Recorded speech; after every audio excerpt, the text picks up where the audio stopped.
Assalamualaikum warahmatullahi wabarakatuh.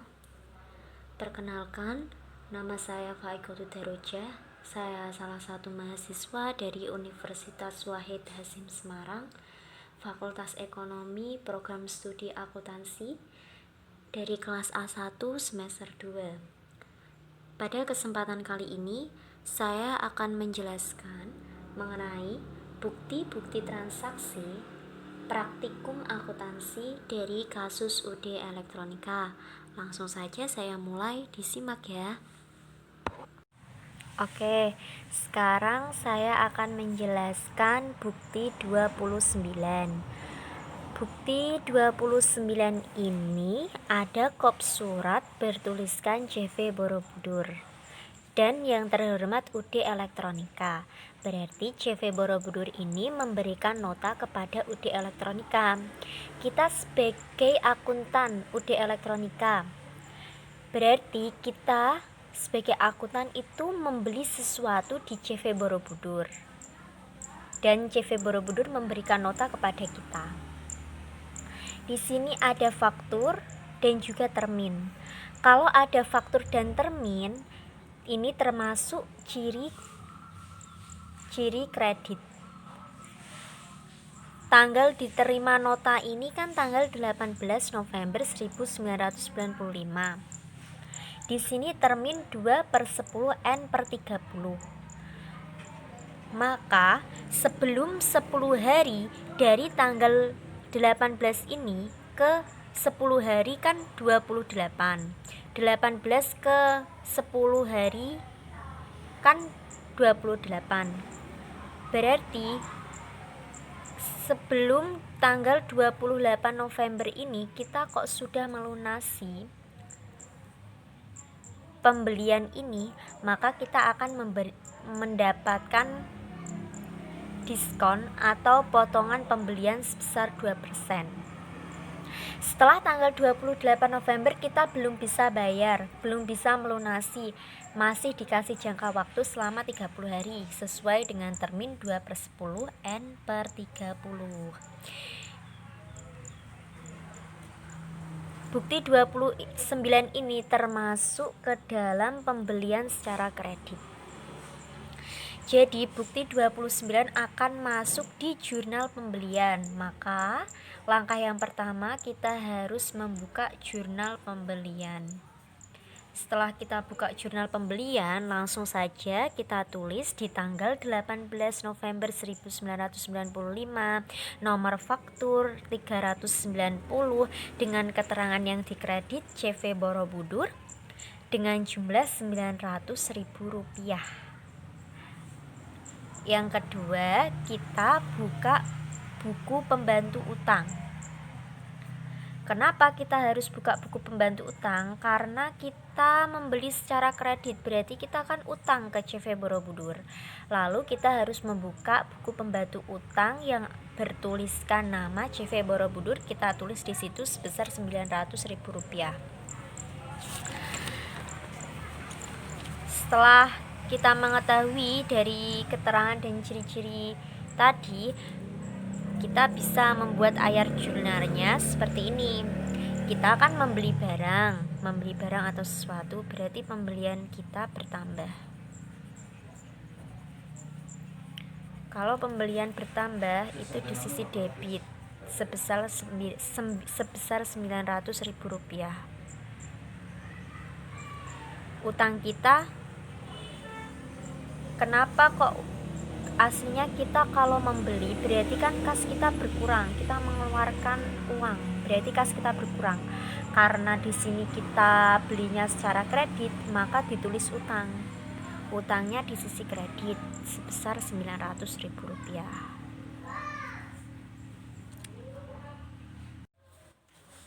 Bukti selanjutnya bukti 35.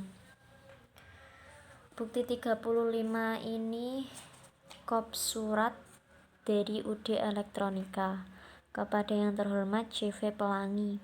Berarti UD Elektronika ini memberikan nota kepada CV Pelangi. Kalau terlihat nota seperti ini berarti UD Elektronika sebagai penjual.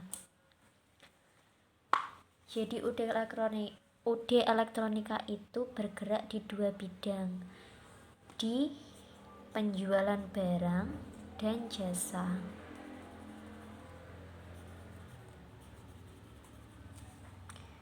Di penjualan barang dan jasa. Di bukti 35 ada faktur nomor 630 dan juga termin. Kalau ada faktur dan termin itu termasuk ciri dari kredit. Pokoknya ciri kredit itu adanya faktur dan termin. Tanggal dikirim nota ini tanggal 24 November 1995. Jika di sini ada termin 2/10 N30, berarti jika sebelum 10 harinya dari tanggal 24 ini CV Pelangi sudah melunasi ini, maka CV Pelangi akan mendapatkan diskon sebesar 2% dari UD Elektronika. Setelah 10 harinya dari tanggal 24 kok CV Pelangi belum bisa melunasi, maka masih dikasih jangka waktu 30 hari. Ini sesuai di keterangan termin 2/10 N30.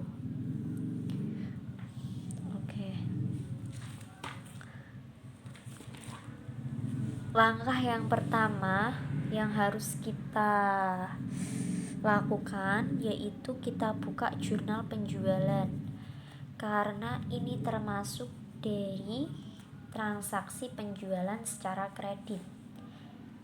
Tadi secara kredit kan ada faktur dan termin, maka dikatakan ini penjualan secara kredit. Ditulis di jurnal penjualan seperti ini, ditulis tanggal 24 November 1995, nomor faktur 630, keterangan CV Pelangi atas penjualan barang, karena ini termasuk dari nota penjualan barang sebesar 3.800.000 di kredit. Lalu kita buka buku pembantu piutang, karena ini termasuk juga kita memberikan piutang kepada CV Pelangi, maka kita buka buku pembantu piutang dari CV Pelangi, kita tulis di buku pembantu piutangnya CV Pelangi sebesar 3.800.000. Setelah itu dari keterangan tadi kita bisa menulis ayat jurnal dari transaksi ini seperti ini. Piutang kita bertambah karena kita memberikan piutang, maka piutang kita bertambah di sisi debit sebesar 3.800.000. Karena kita melakukan penjualan, maka penjualan kita berkurang. Ini penjualan termasuk penjualan barang ya, maka penjualan barang kita berkurang di sisi kredit sebesar 3.800.000.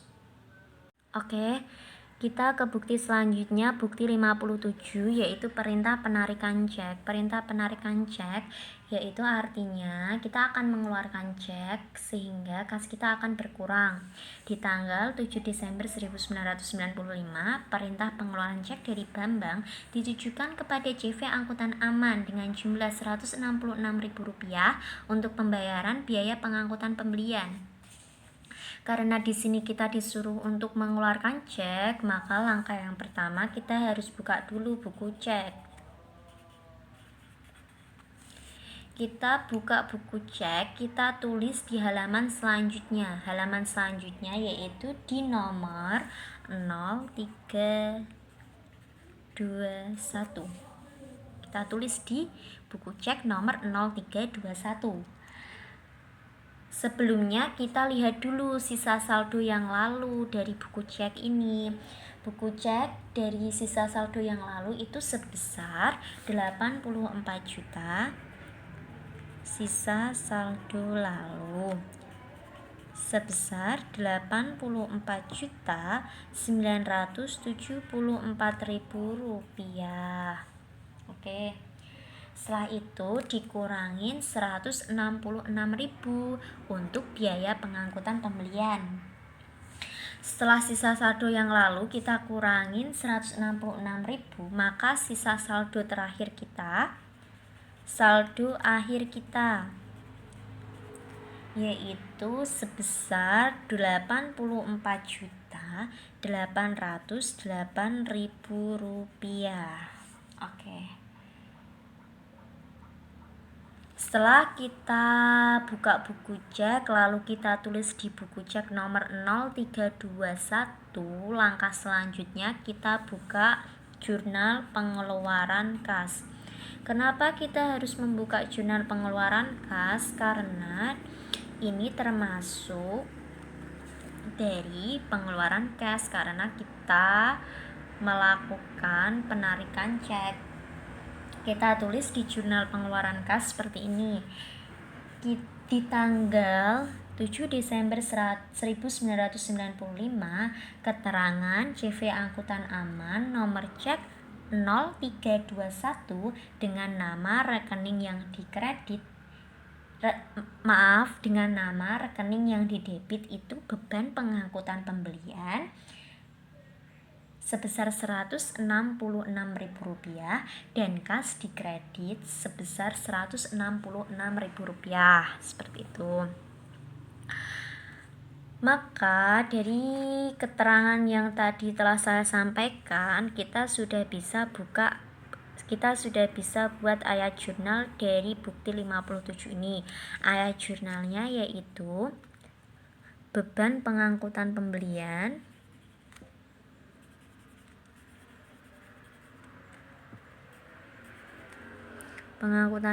saya singkat ya.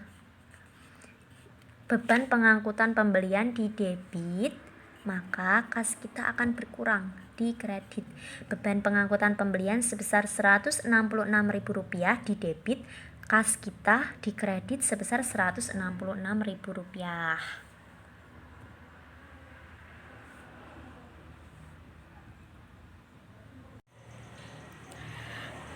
Bukti selanjutnya yang akan saya bahas yaitu bukti 62. Bukti 62, bukti penerimaan kas. Di nota ini ada kop surat UD Elektronika. Ada nama juga PT Radio Amazon. Keterangannya kita lihat pelunasan piutang faktur nomor 631. Berarti kita akan menerima kas atas pelunasan piutang dari PT Radio Amazon, maka kas kita akan bertambah. Langkahnya dari bukti ini, langkah-langkah yang harus kita lakukan yaitu, pertama kita lihat dulu jumlah pelunasan piutang dari PT Radio Amazon, jumlahnya sebesar 7.546. Untuk memastikan apakah betul kita memberikan piutang kepada PT Radio Amazon sejumlah yang tertulis ini atau tidak, maka kita harus membuka buku pembantu piutang yang bertuliskan PT Radio Amazon untuk memastikannya. Dan setelah tadi saya buka buku pembantu piutang dari PT Radio Amazon, ternyata utang PT Radio Amazon itu 7.700.000. Lalu kenapa kok di sini berjumlah 7.546? Karena kita lihat di bukti transaksi bukti nomor 50. Kita lihat bukti nomor 50. Bukti nomor 50 ini terlihat bukti transaksi penjualan PT UD Elektronika kepada PT Radio Amazon. Kita juga lihat faktur 631 sama dengan faktur 631 sama dengan di bukti 62. Di sini UD Elektronika melakukan transaksi penjualan kepada PT Radio Amazon di tanggal 2 Desember 1995.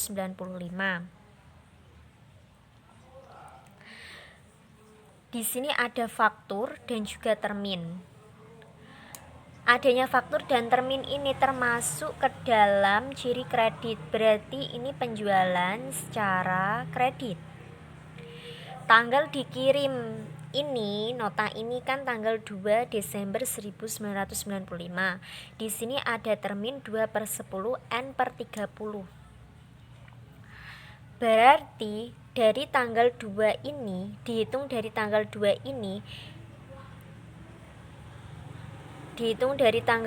ini ke 10 hari, jatuh temponya kan tanggal 12 Desember. Sesuai dengan termin 2/10, berarti tanggal 2 ini ke 10 hari kan tanggal 12 Desember. Kalau PT Radio Amazon melunasi penjualan secara kredit ini dilunasi sebelum tanggal 12 Desember, maka PT Radio Amazon akan mendapatkan diskon atau potongan penjualan sebesar 2%. Kita lihat di sini, ternyata PT Radio Amazon melunasi pelunasan piutang di tanggal 9 Desember 1995. Kan sebelum tanggal 12 Desember. Maka PT Radio Amazon mendapatkan diskon sebesar 2%.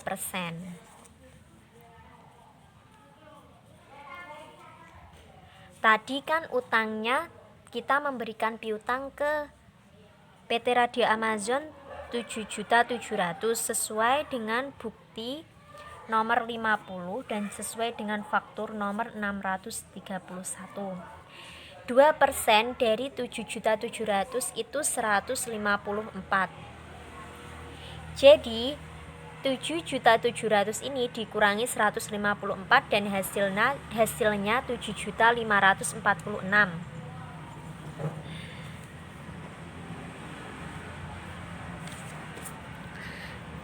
Langkah selanjutnya, tadi langkah pertama kita buka buku pembantu piutang ya.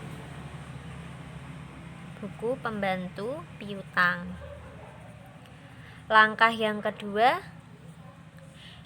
pertama buku pembantu piutang kan untuk memastikan berapa sih piutang yang kita berikan kepada PT Radio Amazon, dan ternyata PT Radio Amazon melunasi utang itu sebelum jatuh tempo, maka mendapatkan diskon sebesar 2%.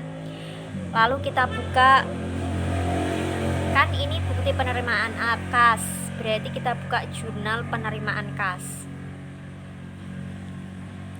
Di jurnal penerimaan kas kita tulis tanggal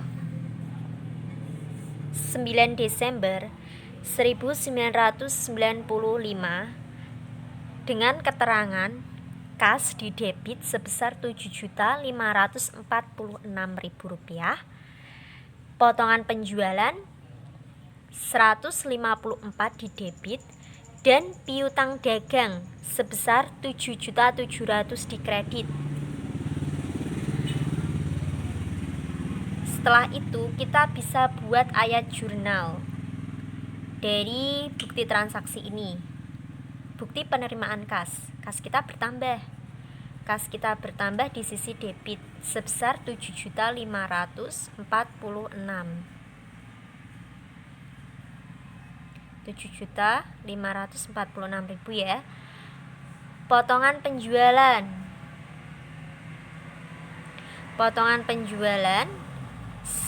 di debit sebesar 154.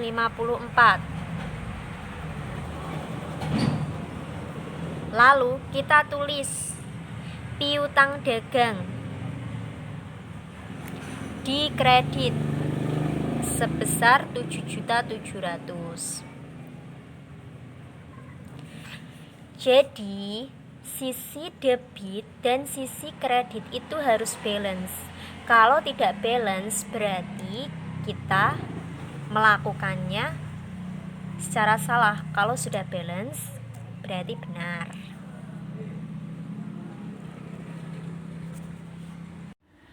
Langsung kita ke bukti 63 ya. Bukti 63 di sini catatan kas mingguan. catatan kas mingguan itu seperti ini. Kita sebagai akuntan dari UD Elektronika itu setiap minggunya harus menyetorkan kas kita ke bank.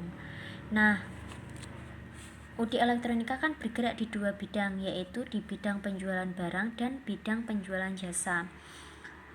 Di sini di catatan kas mingguan ini tertulis tanggal 10 Desember 1995 diterima dari penjualan barang sebesar Rp9.240.000, penjualan jasa sebesar Rp3.600.000, jumlah penerimaan Rp12.840.000. Yang harus kita lakukan dari bukti 63 itu, langkah pertama kita buka jurnal penerimaan kas. Catatan kas mingguan itu masuknya di jurnal penerimaan kas.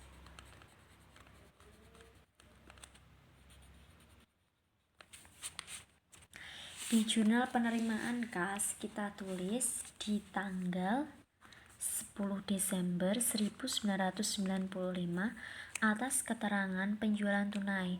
Kalau catatan kas mingguan itu keterangannya penjualan tunai. Kas di debit sebesar Rp12.840.000 dan di sisi kredit itu penjualan barang sebesar Rp9.240.000, penjualan jasa sebesar Rp3.600.000. Setelah kita buka langkah pertama, kita akan buka jurnal penerimaan kas. Selanjutnya kita buka buku cek. Kedua itu kita buka buku cek. Di buku cek kita buka buku cek ya, tapi kita juga masih membuka jurnal penerimaan kas. Jadi gini, sebelum bukti 63 di jurnal penerimaan kas pasti kan ada transaksi sebelum ini ya. Nah, transaksi sebelum catatan kas mingguan di bukti 63 harus ditambahkan semuanya, lalu kita setorkan ke bank bersamaan di tanggal 10 Desember. Nah, kita buka jurnal penerimaan kas. Kita lihat di sini di jurnal penerimaan kas. Di sini di jurnal penerimaan kas tadi kan catatan kas mingguannya kan tanggal 10. Nah, sebelum tanggal 10 ini di atasnya itu ada keterangan dari Tuan Yasmin, PT Cahaya Baru dan PT Radio Amazon. Di sini dari Tuan Yasmin sampai penjualan tunai itu kita jumlah. Lalu hasilnya kita setorkan ke Bank Mandala Bakti. Begitu. Nah, keterangannya itu seperti ini.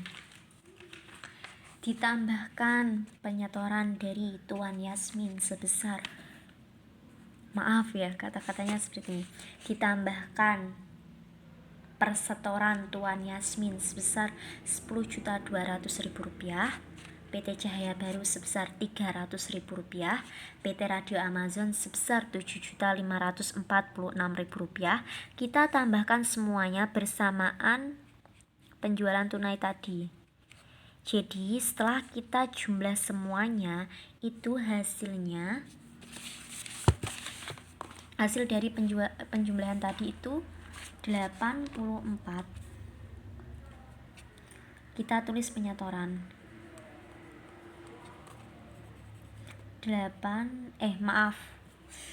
Hasil dari penjumlahan tadi itu 30 juta 886. Nah, dari penjumlahan tadi dari Tuan Yasmin sampai ke penjualan tunai tadi itu jumlahnya 30.886.000 rupiah. Keterangannya seperti ini. Ditambahkan persetoran dari tadi, lalu disetor ke Bank Mandala Bakti sebesar Rp30.886.000 dengan ditambahkan sisa saldo yang lalu.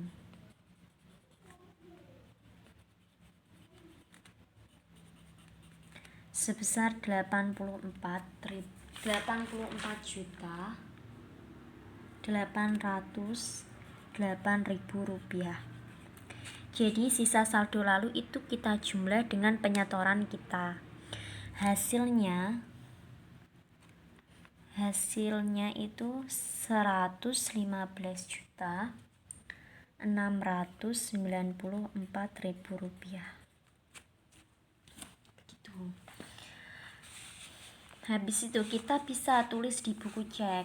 Di buku cek di halaman selanjutnya ya, di buku cek nomor cek 0322, karena selanjutnya itu di nomor cek 0322. Jadi kita tulis di buku cek itu gini, sisa saldo yang lalu kan sebesar 84.800.000 rupiah, penyetorannya sebesar 30.886.000 rupiah. Maka sisa terakhir, sisa saldo kita itu sebesar 115.694.000 rupiah. Kan? Seperti itu. Di catatan kas mingguan itu yang pertama kita tulis dulu di jurnal penerimaan kas, lalu kita buka buku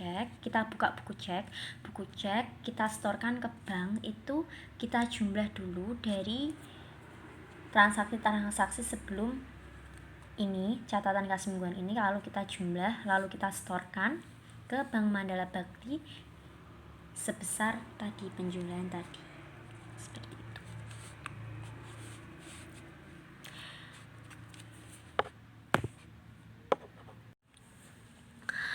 Bukti 65. Bukti 65 ada kop surat yaitu memo. Memo itu disebut juga surat perintah ya. Memo adalah surat perintah, atau lain namanya itu surat perintah. Memo ini menjelaskan tentang utang gaji. Berarti di sini kan dari Tuan Bambang. Di sini berarti Tuan Bambang memberikan memo ini untuk urusan akuntansi atau bendahara UD Elektronika, mengingatkan bahwa Tuan Bambang itu mengingatkan kepada bendahara UD Elektronika bahwa akan ada biaya gaji bagi karyawan UD Elektronika, karena di sini subjeknya utang gaji. Kalau memo surat perintah itu masuknya di jurnal umum. Pokoknya kalau memo itu masuknya di jurnal umum ya. Masuk di jurnal umum. Di jurnal umum kita tulis yaitu di tanggal diterima memo ini kan tanggal 14 Desember 1995, keterangan. Jadi biaya gaji bagian penjualan 5 juta dan biaya gaji bagian administrasi dan umum sebesar 1 juta itu masuknya di debit.